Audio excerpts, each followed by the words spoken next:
Good morning students. आज हम database using MS access 2013 में क्वेरी ऑप्शन को पढ़ने वाले हैं। जैसा कि पिछले वीडियोस में हम ये देख चुके थे कि हमने अपने डेटाबेस को तैयार करने के लिए दो अलग अलग टेबल्स का यूज किया और फिर इन टेबल्स को आपस में ज्वाइंट करने के लिए हमने रिलेशनशिप जैसे ऑप्शन का यूज किया।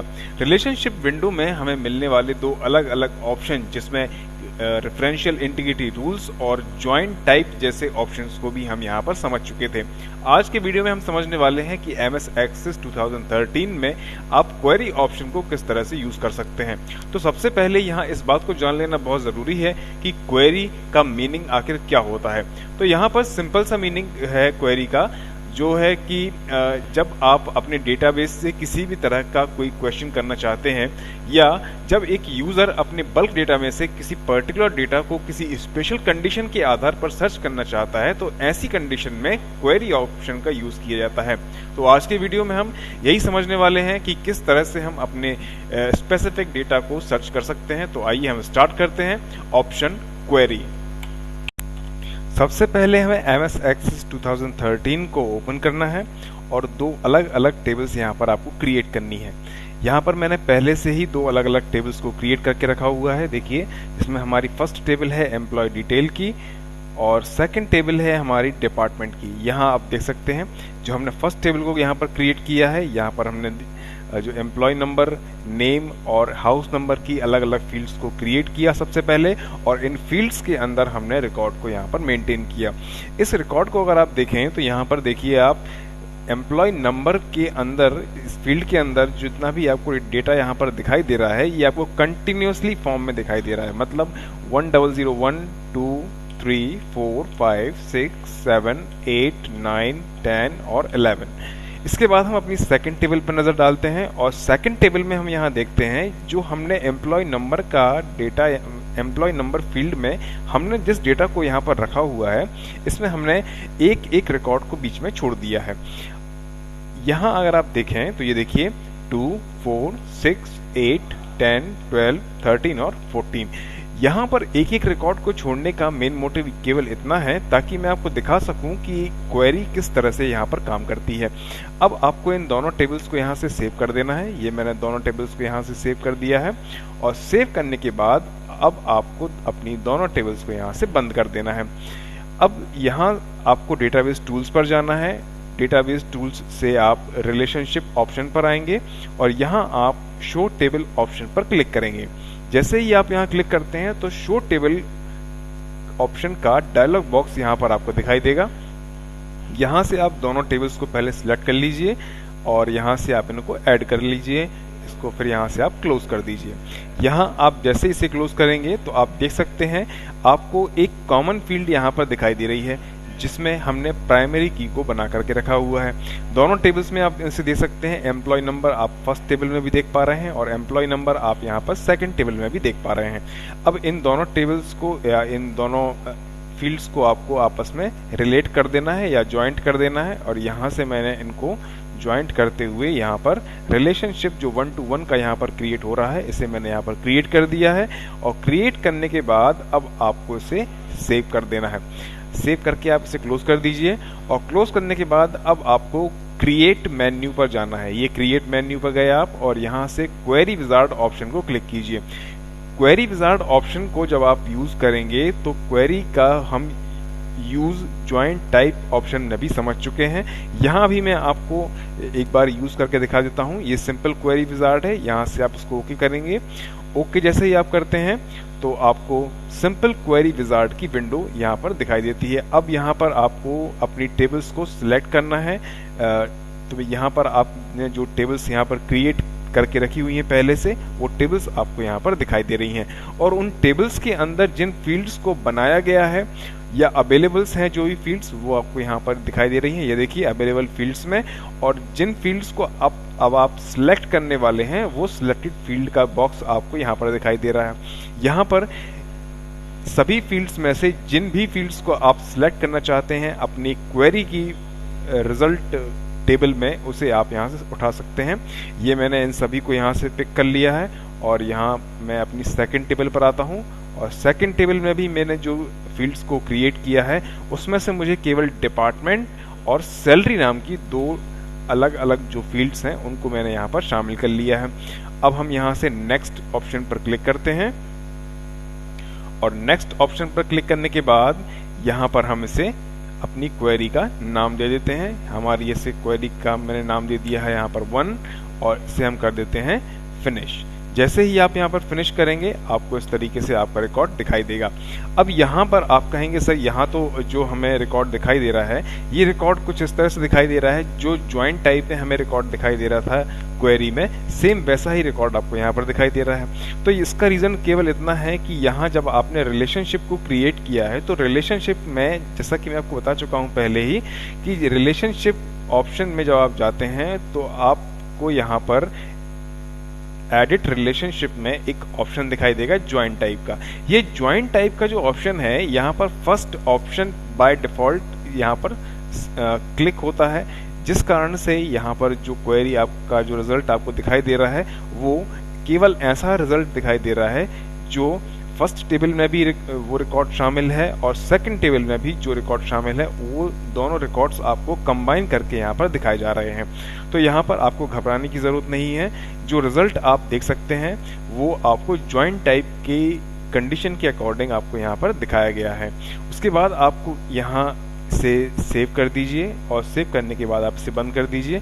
तो यहाँ पर आप अपनी फर्स्ट क्वेरी का सिंपल क्वेरी विजार्ड का रिजल्ट यहाँ पर आप देख सकते हैं। इसे आपको सेव कर देना है और सेव करने के बाद आपको इसे यहाँ से क्रॉस कर देना है। उसके बाद आपको फिर से क्रिएट बटन पर जाना है। क्रिएट बटन पर आप क्लिक करेंगे और क्वेरी विजार्ड ऑप्शन पर आप फिर से क्लिक करेंगे और क्वेरी विजार्ड को क्लिक करते ही अब आपको find duplicate query wizard option को क्लिक करना है।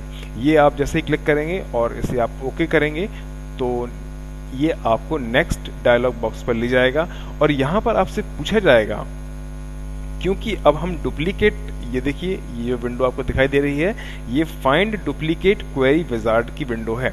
तो यहाँ पर आपसे पूछा जा रहा है कि आपको, ये देखिए यहाँ पर क्वेश्चन भी लिखा हुआ है, विच टेबल और query do you want to search for duplicate field value. मतलब आपको ऐसी फील्ड को सिलेक्ट करना है, या सबसे पहले तो आपको एक ऐसी टेबल को सिलेक्ट करना है जहां पर डुप्लीकेट रिकॉर्ड हो सकता है। देखिए कई बार ऐसा होता है कि जब आप एक से ज्यादा टेबल्स को क्रिएट कर रहे होते हैं तो एक टेबल में कोई रिकॉर्ड हो सकता है कि आपने सीरियल नंबर भले ही अलग हो पर रिकॉर्ड आपका डबल बार भी आप यूज कर सकते हैं, या हो सकता है कि आपने जो आपका सीरियल नंबर है वो तो आपके सभी के अलग अलग हैं, पर जो रिकॉर्ड अंदर आपने सेव किया है वो वो पहले भी रिकॉर्ड आप यूज कर चुके थे और वही रिकॉर्ड आपने उस टेबल में आगे भी कहीं ना कहीं यूज कर लिया है। तो जैसे मान लीजिए कि मुझे लगता है कि मैंने फर्स्ट टेबल में कोई ऐसा रिकॉर्ड है जो हो सकता है कि मैंने दोबारा से एंटर कर दिया हो, तो मैंने फर्स्ट टेबल को यहाँ पर सिलेक्ट कर लिया है और आप यहाँ पर टेबल्स को सिलेक्ट करेंगे। यहाँ हम अपनी जो क्वेरी है जहाँ हम इसे क्रिएट कर रहे हैं, तो इस क्वेरी को हम कहाँ सर्च कर रहे हैं, हम अपनी टेबल में सर्च कर रहे हैं। टेबल में सर्च करते ही आपको यहाँ पर नेक्स्ट बटन पर क्लिक कर देना है और क्लिक करते ही आपसे पूछा जाएगा कि फर्स्ट टेबल में जो आप डुप्लीकेट एंट्रीज को सर्च कर रहे हैं तो उसमें कहाँ ऐसी, देखिए यहाँ पे देखिए, which field might contain duplicate information, ऐसी कौन सी फील्ड है जहां पर डुप्लीकेट एंट्री हो सकती है।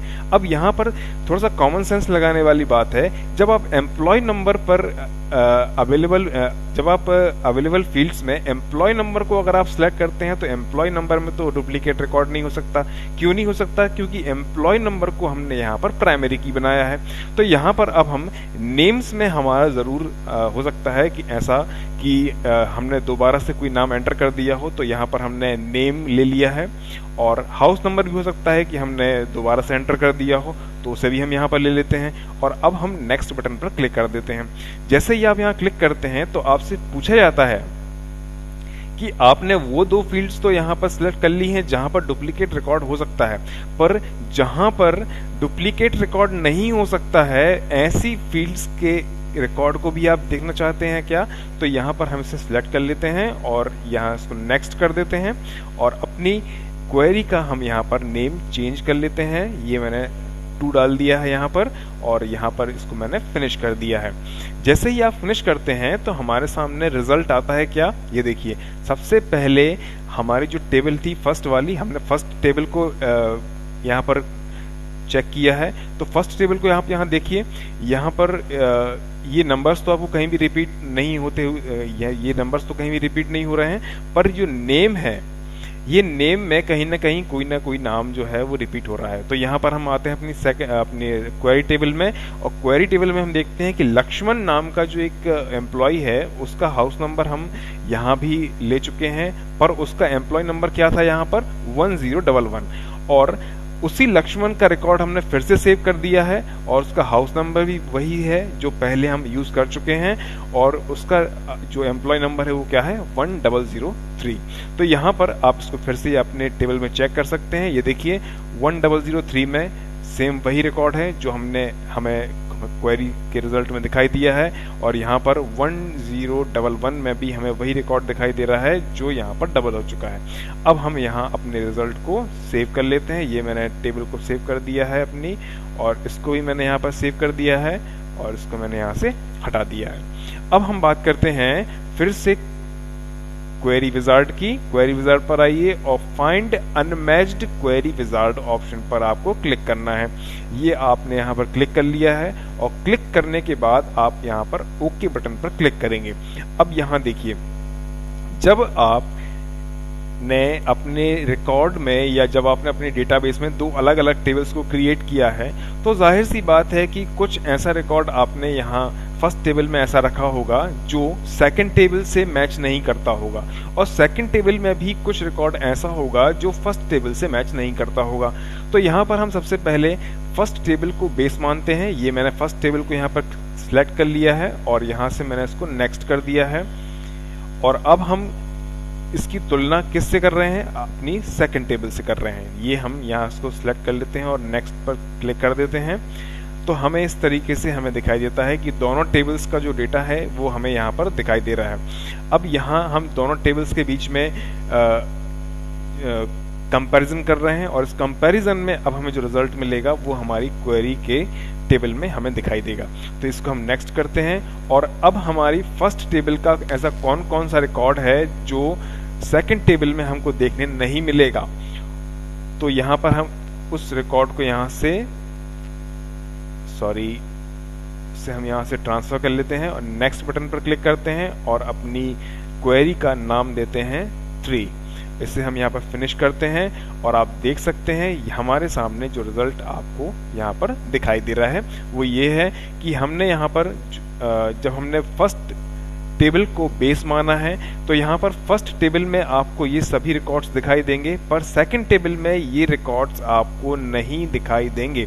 आप इसको एक बार क्रॉस चेक भी कर सकते हैं। ये देखिए, ये मैंने यहाँ पर फर्स्ट टेबल को ओपन कर लिया है, और यहाँ पर मैंने सेकंड टेबल को ओपन कर लिया है। तो यहाँ पर हमने बेस किसको माना है, फर्स्ट टेबल को। फर्स्ट टेबल में ये देखिए हमारा क्वेरी का रिजल्ट ये है। फर्स्ट टेबल में हमको ये एडिशनल रिकॉर्ड हमने यहाँ पर ऐड करके रखा हुआ है, मतलब ये वाला जो रिकॉर्ड है ये पूरा रिकॉर्ड हमको केवल फर्स्ट टेबल में दिखाई देगा, पर सेकंड टेबल में हमको ये रिकॉर्ड कहीं भी नहीं दिखाई देगा।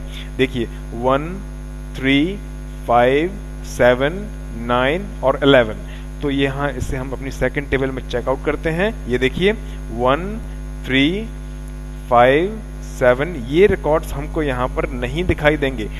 मतलब फर्स्ट टेबल में ये जो रिकॉर्ड्स हैं, ये ऐसे रिकॉर्ड्स यहाँ पर हैं जो सेकंड टेबल में हमको नहीं दिखाई दे रहे हैं। ठीक है, ये देखिए फर्स्ट टेबल यहाँ पर आपको दिखाई दे रहे हैं, पर सेकंड टेबल में यही रिकॉर्ड आपको नहीं दिखाई दे रहे हैं। ठीक है, तो कौन कौन से ऐसे रिकॉर्ड जो नहीं दिखाई दे रहे हैं वो आप यहाँ देख सकते हैं। फर्स्ट ये 1, 3, 5, 7, 9 और 11 ये नंबर्स के रिकॉर्ड हमको सेकंड टेबल में नहीं दिखाई देंगे। अब यहाँ से आप इसको सेव कर दीजिए। सेव करने के बाद आप अपनी सभी टेबल्स को और क्वेरी को बंद कर दीजिए। अब आप फिर से क्वेरी विजार्ड में आइए, और क्वेरी विजार्ड में आने के बाद अब आपको यूज करना है फाइंड अनमैच्ड क्वेरी विजार्ड। फिर से आप यूज करेंगे और इसे आप ओके करेंगे, और अब हम बेस मानेंगे किसको, सेकंड टेबल को। ये हमने सेकंड टेबल को बेस मान लिया है, और यहाँ पर हमने इसको नेक्स्ट बटन पर क्लिक किया है। अब हम किससे तुलना कर रहे हैं, फर्स्ट टेबल से इसका कंपैरिजन करेंगे।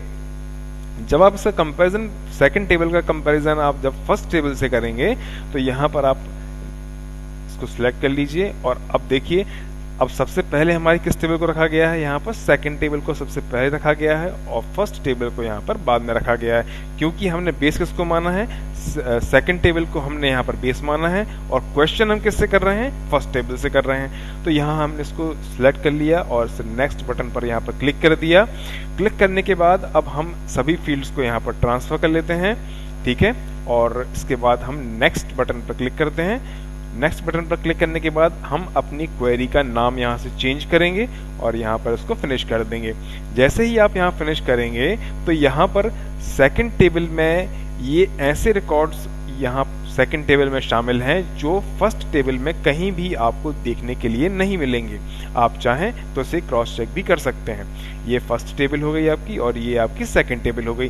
तो ये देखिए फर्स्ट टेबल में आपको ये सभी रिकॉर्ड्स दिखाई दे रहे हैं, मतलब 1 से लेकर के 11 तक के रिकॉर्ड दिखाई दे रहे हैं। सेकंड टेबल में जब आप आते हैं तो यहाँ पर आपको ये सेकंड नंबर का रिकॉर्ड दिखाई दे रहा है, फोर्थ नंबर का, 6th, 8th, 10th, 12, ये आपको यहाँ तक 10th नंबर तक के रिकॉर्ड आपको यहाँ पर दिखाई देंगे फर्स्ट टेबल में। ये देखिए 10 नंबर तक के रिकॉर्ड आपको यहाँ पर दिखाई दे रहे हैं। पर जब हम बात करते हैं 12, 13 और 14 की, तो ये रिकॉर्ड्स आपको फर्स्ट टेबल में यहाँ पर कहीं भी नहीं दिखाई देंगे, जो क्वेरी ने फाइंड आउट कर लिया है और आपको यहाँ पर रिजल्ट में दिखा दिया है कि 12, 13 और 14 नंबर के ऐसे रिकॉर्ड्स हैं जो केवल सेकंड टेबल में हैं पर फर्स्ट टेबल में आपको नहीं दिखाई दे रहे हैं। आप इसे यहाँ से अपनी क्वेरी को सेव करेंगे और दोनों ये तीनों टेबल्स को आप यहाँ से बंद कर देंगे। तो यहाँ पर आपने देखा फर्स्ट टेबल में आप देख सकते हैं ये फर्स्ट क्वेरी हमारी, ये हमारी सेकंड नंबर की क्वेरी है। सॉरी, इसको मैं पहले बंद कर देता हूँ। ये हमारी फर्स्ट टेबल है, फर्स्ट क्वेरी की टेबल है, ये सेकंड क्वेरी की टेबल है, ये हमारी थर्ड क्वेरी की टेबल है और ये हमारी फोर्थ नंबर की क्वेरी टेबल है। ये देखिए आप इन सभी टेबल्स को चेकआउट कर सकते हैं यहाँ से बेहद आसानी से और इसके बाद आपको इन सभी को यहाँ से बंद कर देना है। और अब हम बात करते हैं क्वेरी डिजाइन की।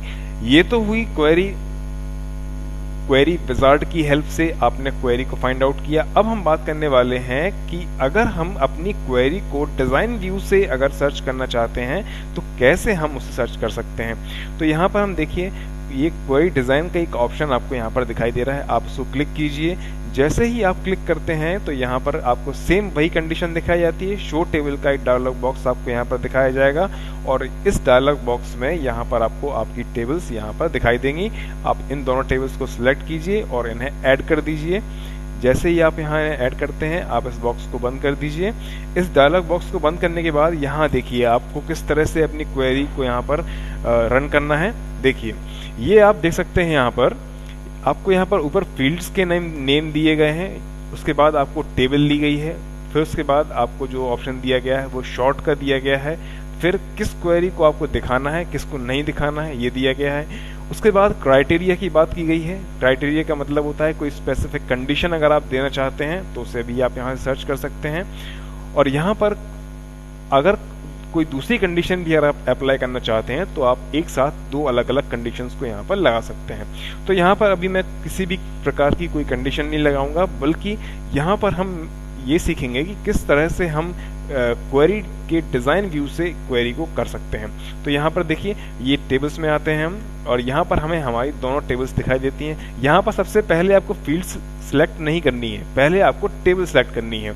तो यहाँ पर मैंने फर्स्ट टेबल को सिलेक्ट कर लिया है और इस टेबल में से मैं केवल एम्प्लॉय नंबर्स को ले रहा हूँ। फिर मैं सेकंड कॉलम में आता हूँ और यहाँ पर मैं अपनी फर्स्ट टेबल को ले लेता हूँ और यहाँ से उन सभी एम्प्लॉयज़ के नाम ले लेता हूँ।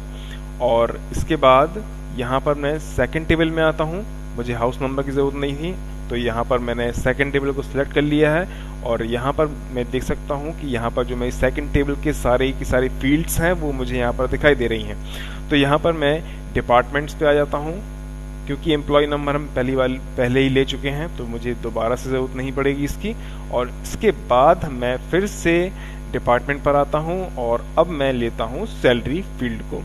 जैसे ही आप यहाँ पर इस तरीके से पूरी तैयारी अपनी क्वेरी की कर लेते हैं, अब आपको इसे प्रिपेयर कर लेने के बाद, जब ये आप पूरी टेबल को प्रिपेयर कर लेते हैं, उसके बाद आपको यहाँ से रन ऑफ बटन पर यहाँ पर आपको क्लिक करना है। ये देखिए आपको यहाँ पर रन का बटन दिखाई दे रहा है और यहाँ पर आपको व्यूज दिखाई दे रहे हैं। जैसा कि हम पहले ही देख चुके हैं, जब हमने टेबल्स को क्रिएट किया था तो हमें वहाँ पर 2 व्यू दिखाए गए थे, जिसमें सबसे पहला व्यू था हमारा टेबल डिजाइन व्यू और डेटा शीट व्यू।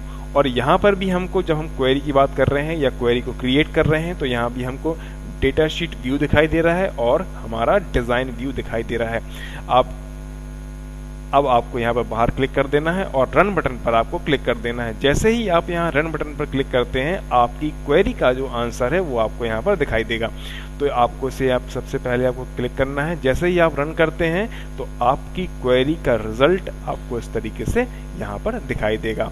और अब आप इससे यहाँ पर राइट क्लिक करके सेव भी कर सकते हैं, और सेव करने के बाद आप चाहें तो अपनी क्वेरी का नाम भी यहाँ से चेंज कर सकते हैं। ये मैंने नाम भी चेंज कर दिया है और मैंने इसको ओके कर दिया है। और अब आप चाहें तो इसे यहाँ से क्लोज भी कर सकते हैं। ये मैंने इसे यहाँ से क्लोज कर दिया है। और क्लोज करने के बाद आप देख सकते हैं हमारी 5 क्वेरीज जो हैं यहाँ पर आप देख सकते हैं, इन सभी के रिजल्ट्स आपको यहाँ पर दिखाई दे रहे हैं। यहाँ पर क्वेरी और टेबल के बारे में हम समझ चुके हैं। टेबल के आप देख सकते हैं, इस टेबल के बारे में हमने देखा था, टेबल को कैसे क्रिएट कर सकते हैं, और टेबल के डिजाइन व्यू के बारे में देख चुके थे हम। सेम ऐसे ही हमने यहाँ पर क्वेरी को देखा, क्वेरी विजार्ड को, और क्वेरी के साथ साथ हमने क्वेरी के डिजाइन व्यू को देखा। अब आप यहाँ किसी भी नंबर की क्वेरी को सिलेक्ट कर लीजिए। मान लीजिए कि मैंने 4th नंबर की क्वेरी को सिलेक्ट कर लिया है और आपने इसे ओपन कर लिया।